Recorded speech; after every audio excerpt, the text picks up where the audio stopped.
Bonjour mesdames, c'est un grand plaisir pour moi de vous recevoir ce matin. Madame Claudia Aïzanon est la directrice du service traiteur Nature Égale et cerise sur le gâteau, elle fait de l'agriculture et de la pisciculture. Je vous invite donc à découvrir ce matin Madame Claudia Aïzanon. Alors, bonjour à toutes. Je suis Claudia Aïzanon, directrice de service traiteur Nature Égale, basée à Cotonou, mais j'exerce un peu partout au Bénin. Alors, comment je suis arrivée là ou qu'est-ce que c'est qu'un service traiteur? On va y aller. Alors, quand on entend service traiteur, c'est déjà bon, le métier de la nourriture en quelque sorte. On pense tout de suite à la nourriture. Mais la mission, c'est de prendre en charge pour un particulier ou pour une entreprise euh, l'organisation, la production, la conception d'une réception dans sa globalité. Donc, lorsque un client m'aborde et demande un service de restauration, c'est tout un travail. C'est déjà savoir ce que le client veut, attend, ce que le client aime. Donc, à chaque fois qu'on a un client, c'est un défi en quelque sorte. C'est chaque client a ce qu'il attend, et bon, donc il faut s'adapter à ce que le client veut. Donc, ça n'a pas été facile d'arriver là où je suis aujourd'hui. Euh, Parce qu'il faut, bon, peut-être connaître la genèse pour savoir comment ça se passe. Voilà. Donc, il y a quelques années, je travaillais aussi dans d'autres entreprises et tout, mais plusieurs fois, je suis allée à des cérémonies, à des réceptions qui, à mon avis, ne se passaient pas bien, mais le volet le plus important, c'était la nourriture. Et ma passion depuis mon plus jeune âge était de cuisiner, que ce soit à la maison, que ce soit après à l'université, quand on a un petit truc, excursion et autres. Mes camarades me confiaient toujours le côté repas et ils se moquaient même de moi en disant, si on finit et que tu ne trouvais pas à faire, on s'insulte que tu vas ouvrir un restaurant. En ce moment, je faisais une licence en gestion de banque. Et après, j'ai fait un master en management de projet, mais j'ai atterri dans le service traiteur qui m'occupe plus aujourd'hui. Donc, euh, c'est parti du fait que j'ai constaté qu'il y avait le besoin de la nourriture de qualité de, et d'une bonne organisation. Sinon, après la fête, ça se passe pêle-mêle, on ne comprend pas qui fait quoi, qui doit faire ci, et ça court dans tous les sens. Celui qui organise la fête, celui qui a des invités est fatigué parce qu'il est obligé de servir lui-même, il est obligé euh, de s'assurer de ci et de ça. Finalement, la personne même, quand je prends le cas d'une fête d'anniversaire, le, celui qui fête son anniversaire ne profite même plus de la fête, finalement. Il profite plus de la fête. Il doit servir, il doit s'assurer que tel a mangé, il doit s'assurer. Et où, bon, les parents se sont occupés de la bouffe à la maison, ça ne s'est pas bien passé.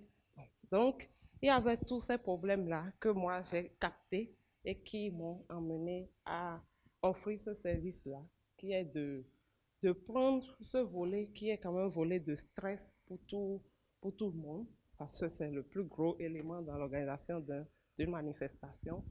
Donc, petit à petit, j'ai commencé. Et quand j'ai commencé, j'étais encore employée dans une société et ce n'était pas facile je me disais, bon, j'allais juste le faire les week-ends. Mais après, c'est devenu quasiment tous les jours où je n'ai pas fait plus de 2 mois après avoir commencé. Je n'ai pas fait plus de 2 mois encore employé. J'ai dû démissionner pour m'en occuper parce que c'était devenu au quotidien un métier. Euh, bon. Donc, par rapport, pour accompagner ce que je fais. C'est vrai, la société dans laquelle je travaillais précédemment était une société agricole spécialisée dans la pisciculture. Et j'étais en contact avec beaucoup de producteurs. J'ai mis en place plusieurs fermes de production. Et vu que, bon, ma formation, c'est le management de projet, donc j'ai travaillé sur la production du tilapia. Donc, j'ai monté beaucoup de fermes piscicoles. Et en ce moment, il y avait ces pisciculteurs qui avaient du mal à vendre leurs produits parce que les gens n'aimaient pas les produits d'élevage. Ils n'aimaient pas les produits d'élevage parce qu'ils disaient, ah non, c'est pas succulent, c'est pas délicieux comme le poisson de pêche. Donc, je me suis mise à racheter la production de mes clients à l'époque et je les proposais frais, je les proposais après préparés et ça a pris aussi, ça a vraiment pris. Je suis devenue euh, revendeuse de poissons en même temps je les cuisine, en même temps, donc, c'est devenu ce, mon ancienne entreprise où je travaillais, où on faisait la pisciculture, aujourd'hui contribue à mon métier de service traiteur parce que je suis une grande cliente de, de ces femmes-là que je coachais, que j'ai créées. Et par la suite, je me suis dit, il ne faut pas se limiter à, il faut pas se limiter au traiteur, il faut peut-être avoir un espace où euh, les gens peuvent manger directement ce que je fais. Donc, étant donné que je suis amoureuse de la nature et tout, j'ai aussi créé un espace de détente où on peut passer, on peut passer du bon temps et manger mes bons repas, mes bons plats. Euh, voilà un peu ce que je fais jusqu'à présent. Moi-même, j'ai une femme qui ne produit pas suffisamment pour ma propre consommation. Donc, je prends de la production chez tous les autres dans tous les cas. Alors, une journée type, c'est comme, c'est comme ce jour même où je suis là, mais que mon téléphone ne cesse de sonner et que les entreprises, j'ai des structures officielles comme des projets et autres avec qui j'ai des contrats qui, à tout moment, peuvent m'appeler et dire on a besoin d'une pause café pour 25 personnes, on a besoin d'un déjeuner pour 30 personnes. Et là, je crois que j'en ai 3 sous la main que je dois gérer tout de suite. Alors, dès que le client t'appelle comme ça et que tu n'étais pas prête, ça te pose un problème. Ça devient un problème énorme à gérer. Mais vu l'expérience, j'arrive à gérer l'approvisionnement pour être toujours prête à affronter ces commandes express. Mais il arrive que ça soit à 7 heures qu'on m'appelle et que je saute de mon lit, que je cours marcher au pas, que je fasse des approvisionnements et que je cours dans tous les sens comme une folle à chercher parce que la gestion de l'approvisionnement, elle est très importante. Il faut avoir des produits frais. Donc, il ne faut pas aussi approvisionner, garder longtemps. Donc, il faut avoir des produits frais, des produits de qualité. Il faut savoir où les trouver. Donc, c'est déjà de la culture. Il faut vraiment, vraiment être cultivé. Cultiver, ce n'est pas lire des bouquins et tout ça, mais être sur le terrain, savoir où trouver quoi, à quel moment. La période, si on peut avoir par exemple des gambas, non, ce n'est pas la bonne période. On peut avoir tel ou tel produit à tel endroit. Ça, il faut déjà le savoir. C'est comme en allant, par exemple, tu as un traiteur à faire à Boyko, tu dois déjà savoir que, ah bon, arrivé à Sehwe, je peux avoir tel ou tel produit. Inutile de quitter Cotonou avec ça. Donc, la gestion de l'approvisionnement, elle est très, très importante dans notre métier. Et parce que si le client t'appelle à l'improviste comme ça et te demande d'être là dans 2 heures et que tu n'as rien, tu as déjà à perdre 15 minutes pour aller au marché, à marcher dans le marché. Si tu ne savais pas où les trouver, tu vas perdre du temps. Donc, la gestion du temps dans le métier est très, très importante. Une journée de traiteur, c'est courir dans tous les sens pour gérer le personnel, gérer l'approvisionnement, gérer la production des mets, et la livraison, la mise en place du service. Donc, c'est tout un ensemble. Alors, je pense que pour être... bon, déjà, il n'y a pas une école où on forme un traiteur. Il y a des écoles dans Cotonou où on forme peut-être des hôteliers, des cuisiniers et tout. Mais un traiteur regroupe un ensemble de métiers. Un ensemble de métiers. C'est un chef de file qui doit d'abord être formé. Il n'y a pas une école pour former, mais son bon sens, sa culture, euh, la manière de prendre la grandeur sur des choses fera de cette personne-là un bon traiteur. Moi, je suis tombée dans le métier comme ça. Comme ça, je n'ai pas planifié devenir traiteur, non, rien. Je n'allais pas compter aussi seulement sur le savoir cuisiner pour le faire. Parce que bon, un cuisinier, lui, reste à la cuisine. Mais le traiteur, lui, il est sur tous les fronts. Il doit faire le commercial, il doit tenir la comptabilité, l'approvisionnement, la gestion du stock, la gestion du matériel, la logistique. Donc, c'est un métier où il faut être complet. Il faut être complet, il faut anticiper. Il faut savoir anticiper, c'est très important. Il faut savoir gérer la ressource humaine. Mais quand on y est, à chaque fois qu'on finit une prestation, on est content, on se dit, ah voilà, c'est gagné. On est forcément content d'avoir accompli une mission de plus. Voilà. Donc, pour moi, c'est un bon métier. C'est un bon métier parce que ça me fait bouger. J'ai jamais voulu être dans un 4 minutes, être dans un bureau et me contenter de ça. Ça me permet d'aller à Tokwa, tel que je suis. Si on me dit il faut faire tel, je peux aller à Tokwa comme ça, je peux aller en jean, ça me fait bouger. À tout moment, je bouge. Donc, si vous aimez bouger, c'est un bon métier pour vous. Alors, j'ai des clients qui m'appellent souvent Samu ou Urgentis. Voilà, parce que oui, le métier de traiteur, c'est un peu comme l'hôpital. Parce que la nourriture, c'est le premier médicament. Donc, c'est d'ailleurs pour ça que j'ai choisi le faire et bien le faire.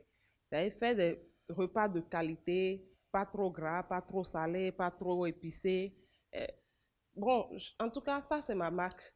Je fais du traiteur, mais pas pour, pour contribuer à la bonne santé de mes clients, de ceux qui mangent mon repas. Donc, ils m'appellent Urgentis parce que j'arrive toujours à gérer les urgences. D'autres m'appellent, elle ne dit jamais non.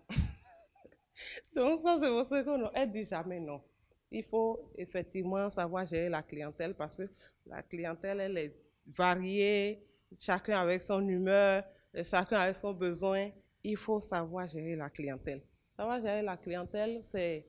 Au début, je me fatiguais vraiment. Je ne dis jamais non, comme je viens de le dire, et j'essaie de toujours respecter le. Mais à un moment donné, il faut aussi savoir discipliner les clients. Sinon, on ne s'en sort pas. C'est comme je donne l'exemple de la semaine dernière, où toute la semaine, j'ai fait à manger pour à peu près 130 personnes matin, midi et soir. Et quand je dis 130 personnes matin, midi et soir, ce n'est pas une mince affaire. Jusqu'au vendredi. Samedi, j'avais 4 différentes commandes. 120 personnes, 30 personnes, 15 personnes, 50 personnes. Et pour réussir vraiment ça, si à la base, toi-même qui es directrice traiteur, ne sais pas cuisiner, tu ne t'en sors pas. Tu ne t'en sors pas. Il faut déjà être avec les employés, leur montrer les bonnes manières pour ne pas perdre du temps. Parce que lui, par exemple, en voulant faire une commande où il y a du riz, il y a de ci et ça, on a 8 ou 10 feux, il peut passer son temps à être sur un seul feu, à faire ci et ça. Donc, il faut aussi apprendre à son personnel à ne pas perdre du temps. Quand on a fini la journée du samedi, tout le monde était fatigué. Fatigué, mais fatigué. À 6h30, mon téléphone sonne. Ah, madame, c'est un numéro que je ne connais pas. J'avais déjà dit à tout le personnel, dimanche, il n'y a pas boulot parce qu'on reprend lundi avec 100 personnes. Donc, il n'y a pas boulot dimanche.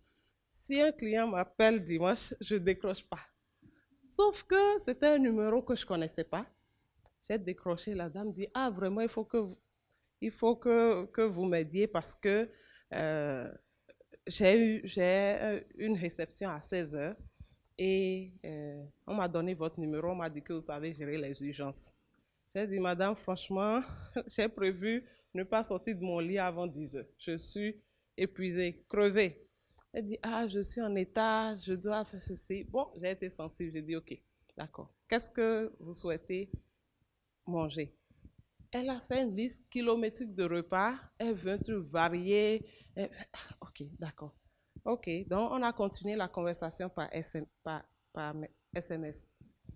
Et maintenant, pour s'accorder sur le prix, madame voulait, pour un truc qu'elle a demandé, ou j'ai demandé 200 000, elle dit, ah, j'ai que 100 000. J'ai dit, ah, d'accord, ok.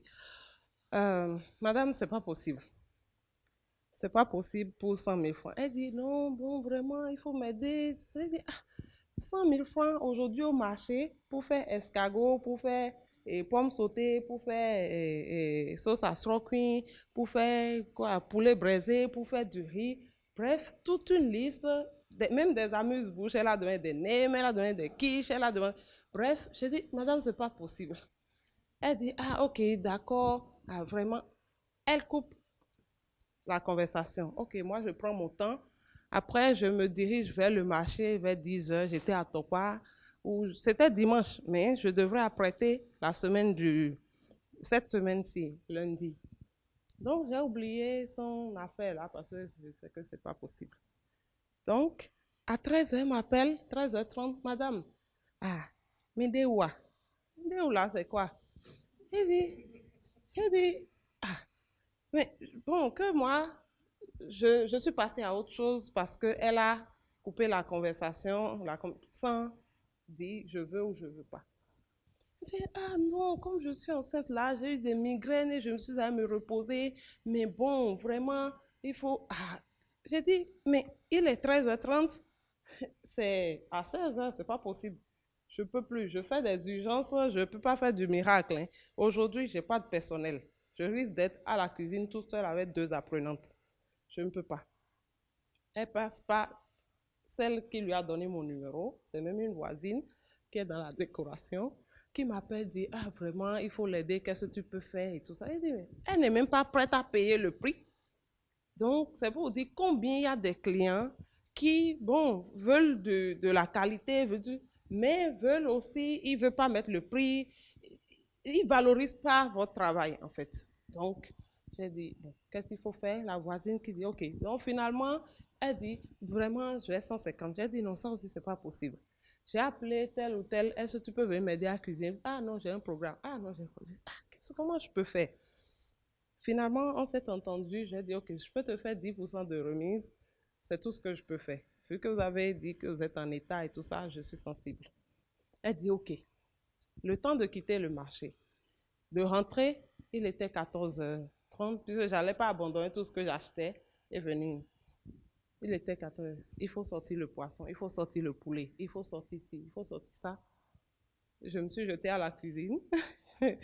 Et en même temps, j'ai demandé à celle qui m'a rappelé, en réalité, le repas est pour quelle heure? Elle m'a dit 19h. C'était la seule condition pour laquelle j'accepte. Parce que de 14h à 16h, je ne pouvais pas faire.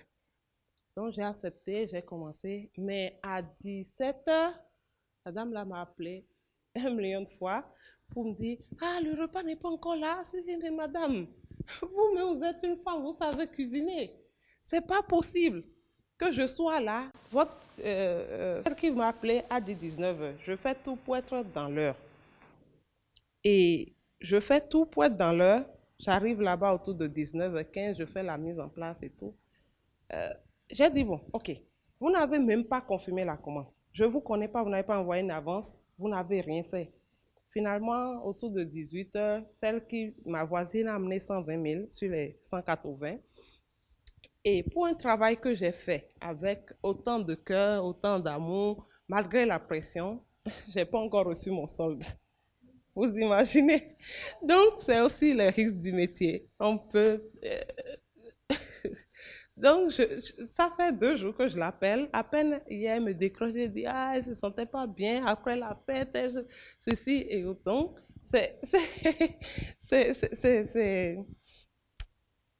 Moi, je dis souvent quelque chose. Et à mes jeunes sœurs, je le répète souvent, il faut courir après le travail et non courir après l'argent. Si vous courez après le travail, l'argent va courir après vous. Je ne regrette pas avoir fait ce travail parce que je sais qu'elle aura besoin de moi après, que parmi ses invités, d'autres vont venir. Et la clientèle, quand vous êtes un bon traiteur, ne cesse de grandir. Dimanche soir, dimanche nuit, j'ai écrit sur mon statut, vraiment, j'ai bouclé les commandes de novembre, j'enregistre que les commandes de décembre parce que, après tout, il faut aussi penser à ma santé. Donc, j'ai travaillé 7 jours sur 7 de la semaine et pour finir par ne pas être payé, mais je sais que ça va venir. Donc, voilà, je ne sais pas si j'ai un peu répondu. Bon, je dirais que je suis venue un peu en retard tout à l'heure parce qu'il fallait donner la dose de médicaments à mon garçon avant de sortir et ainsi de suite. Alors, je crois que je sacrifie un peu la famille. Je sacrifie vraiment, vraiment la famille. Mais bon, j'essaie de me rattraper, hein. Après, je coupe mon téléphone une semaine, je dis, bon, je rattrape tous les moments où je n'ai pas été là. On va en vacances, Mais bon, pour aller en vacances et autres, il faut de l'argent. Donc, après, j'essaie de faire quelque chose pour effacer mon absence. Mais bon, c'est pas évident. C'est pas. Au début, non. Au début, non. Il y a 2 ans, 3 ans, je ne pouvais rien déléguer. Je surveillais jusqu'au piment. Je surveillais tout jusqu'au piment. Mais aujourd'hui, oui, parce que j'ai eu des apprenants qui sont restés chez moi, qui ont habité chez moi et qui ont déjà passé 2 ans. Et ceux-là n'ont pas eu d'autres expériences de cuisine ailleurs. Ils peuvent que faire comme je leur ai montré. Donc, quand je recrute un cuisinier, il lui faut du temps, au moins 6 mois, pour vraiment faire comme moi je veux. Parce qu'il a sa technique, il vient, il veut faire comme il avait l'habitude de faire. Mais comme je l'ai dit tout à l'heure, je tiens beaucoup à la qualité de la production des mets. Donc, voilà. Aujourd'hui, j'arrive à déléguer, sinon je ne serais pas là. Je suis en train de totaliser peut-être, je dirais 6 ans.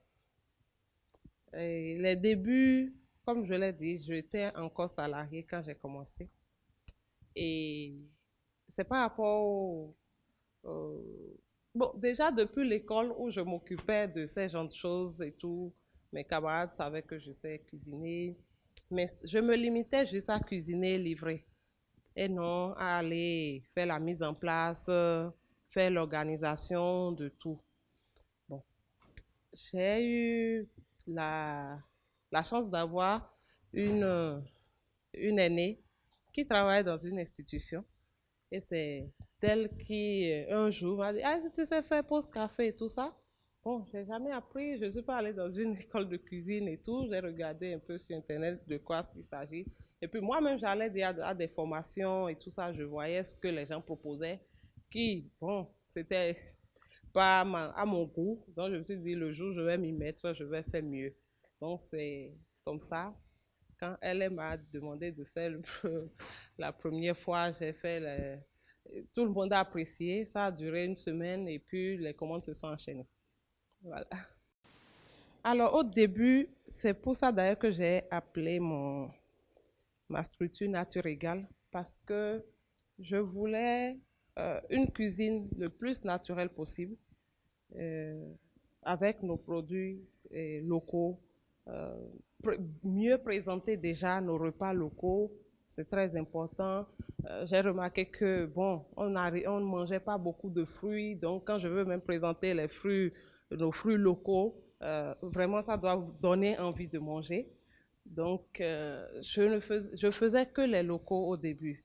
Mais après, la clientèle étant variée, même j'ai des clients, des occidentaux, donc je suis obligée de réajuster mon menu, de faire en fonction de la demande.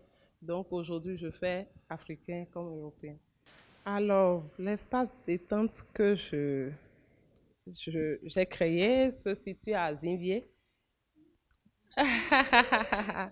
Oui, parce que je me suis dit, euh, tel que je vois les choses, je ne suis pas héritière, donc je ne peux pas avoir un domaine à Cotonou pour le faire. Et je ne vais pas aller louer un espace cher que je vais aménager que d'ici là, qu'on me vire et que, bon, je perds mon investissement. Bon, donc, j'ai cherché un peu dans les environs. Bon, j'ai atterri à Zinvier et voilà, sur un domaine de plus d'un hectare, j'ai installé un restaurant, une grande salle de fête et quelques bungalows. Donc, un espace de jeu pour enfants, un grand jardin et voilà, c'est ouvert tous les jours. Nature Egal City. Nature Egal City. C'est plutôt rare pour moi de louper un repas, à moins que ça ne soit pas moi-même qui le fais. Peut-être si j'ai confié à un collaborateur, mais moi-même, je ne loupe jamais un repas. Parce que le bon sens fait que je sais quelle épice mettre, à quelle place, tel. Mais s'il arrive qu'un collaborateur loupe un repas, je ne le livre pas. Là, ça peut entraîner un petit retard. Je peux avertir le client, je serai en retard de 30 minutes ici, et je reprends. Et là, c'est un peu bête parce que, bon, tu as mis l'approvisionnement a été gaspillé. Donc, j'évite de livrer un repas loupé. J'évite vraiment de louper. Il vaut mieux être en retard que de livrer un repas. Il m'est arrivé une fois qu'un de mes cuisiniers aille m'acheter de la crème fraîche. Déjà, par exemple, c'est quelque chose que j'aime pas trop utiliser. Je préfère toujours faire des entrées sans crème fraîche. Mais bon, parce que je connais pas la composition. C'est vrai, tout le monde aime manger la crème fraîche et tout. Je me dis, c'est ce que j'aime manger, que je sais. Mais aujourd'hui, ce n'est plus le cas. Moi-même, il y a beaucoup de choses que j'aime pas manger, mais le client demande, tu es obligé de faire. Donc, il est allé acheter de la crème fraîche. Il n'a pas fait attention. C'était marqué sucré. C'est les crèmes pâtissières. Et pour une entrée salée, j'ai fait, oh, ça c'est quelque... Et tu dis, non, c'est bon, j'ai vérifié. Donc, je mets le truc. Non, ça c'est pas bon. Ok, je goûte sucré, impossible. Non, dans ces conditions, tu fais quoi? Tu vas pas livrer, c'est immangeable. Bon, dans d'autres pays où ils mangent du sucré salé, ça se comprend. Mais ça, c'est pas possible ici. Ah, le client n'a pas demandé une cuisine asiatique. Donc, ça peut te faire perdre une heure, banalement. Donc, ça, c'est peut-être des erreurs. L'approvisionnement, comme je le dis, est un élément, est l'un des très importants de la chaîne quoi, du travail. Il faut savoir s'approvisionner. Et aussi, s'approvisionner à moins de coûts. Donc, cela dit, des fois, il faut acheter en gros ou il faut aller loin de Cotonou pour acheter et tout ça. Alors, aujourd'hui, bon, je n'ai jamais été dans une école de cuisine, mais je forme des cuisiniers. Et même ceux qui ont déjà fait 10 ans d'expérience en cuisine, quand je les recrute, je les reforme. Comme on le dit, chacun est né avec un don. Chacun est né avec un don. Et aller à l'école vous permet peut-être d'améliorer cela. Comme j'ai toujours dit, aller à l'école ne garantit pas un boulot. Aller à l'école aide à se faire soi-même.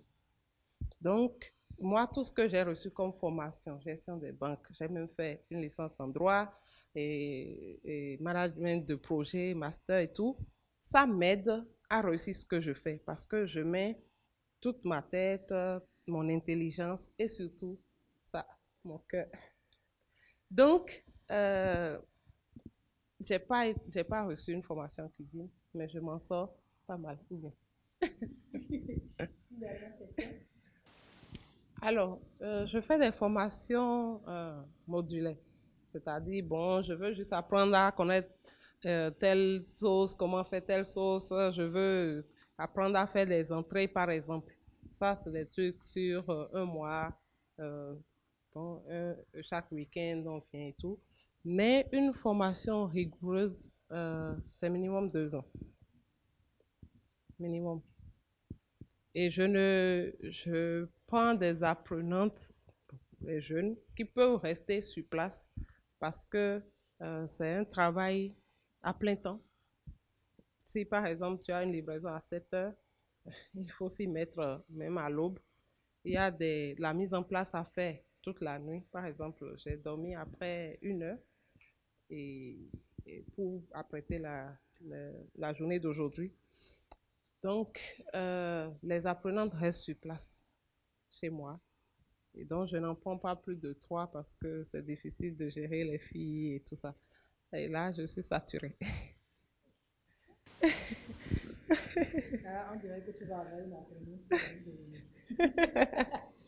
Donc oui, moi j'ai rencontré Claudia dans le cadre de ma vie précédente quand j'étais salariée sagement dans une agence. Et on avait effectivement besoin, je pense, pour une pause café, pour une activité, très peu de personnes. On me l'a recommandé, c'était la première fois. Mais j'avoue que tout le monde a été agréablement surpris parce que, effectivement, Samu, on l'a appelé à la dernière minute, spécialité des agences. On l'a appelée à la dernière minute. Elle n'a pas dit non. Elle a fait le nécessaire. Elle nous a offert aussi dans le menu des choses différentes. Parce qu'habituellement, pause café, viennoiserie, mini quiche ou mini sandwich. Et puis, là, c'était le goûter talé, à ta TV. Donc, là, elle nous parlait. Et bon, il y avait les fruits pour les gens qui ont besoin de manger santé. Et nous, là, on ne mange pas santé. Donc, c'était ce côté varié, ce côté toujours passionné a fait qu'on a gardé le contact. Et effectivement, quand je pensais à des personnes pour venir parler de leur métier, je l'ai sorti de sa zone de confort. Merci Claudia d'avoir vaincu ta timidité pour nous parler ce matin. Merci beaucoup.